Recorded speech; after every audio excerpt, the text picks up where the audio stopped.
And here with us now, New Jersey Congressman Chris Smith, ranking member of the Congressional Executive Commission on China. Congressman, welcome. Thank you for joining us today.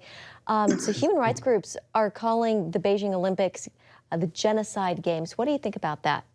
Well, I've called it that as well. I actually chaired a hearing last March in which we called it the Genocide Olympics.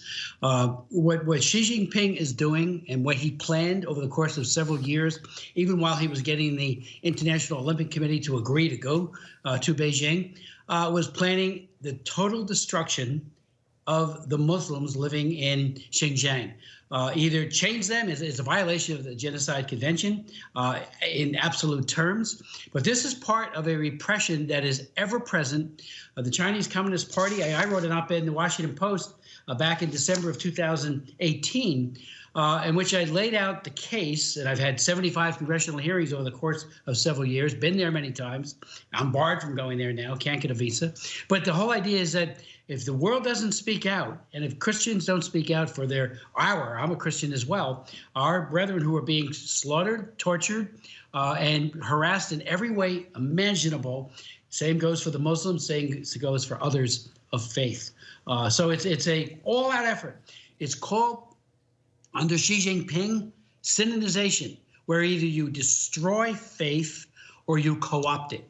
And you get people, walking along the Marxist principles of Xi Jinping.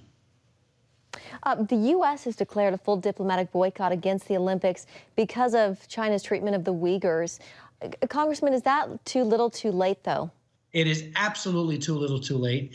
We should have been, and Marco Rubio and I, we were co-chairs of the China Commission. Now we're the ranking members. We called way back for the IOC and the American government and the IOC affiliate in the United States to go somewhere else, to press for a change of venue. It fell on deaf ears. Corporate America, Coca-Cola and others are enabling this genocide by enabling Xi Jinping, and they won't say a word of criticism against this massive slaughter. And they use forced abortion as a way of eliminating Uyghur children. It's all encompassing. And they're trying to destroy their faith as well, as they are the Christians throughout China. So it's a diplomatic boycott, slap on the wrist. It is. I said it when President Biden suggested it, and it's not a big deal that our diplomats are not running over to Beijing to watch the Olympics. We should have been much stronger and much earlier in our criticism.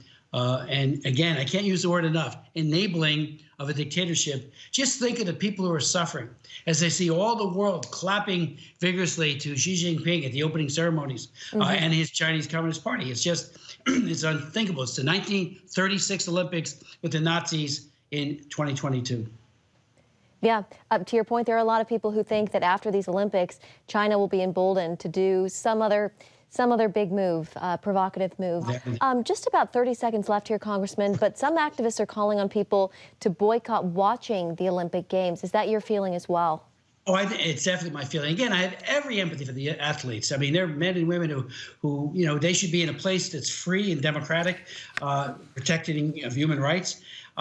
So NBC, and we've asked them, why are you enabling this yourselves? Money's to be made, and there are far too many in corporate America, including NBC, that are aiding and abetting this cruel dictatorship, and it's in plain sight.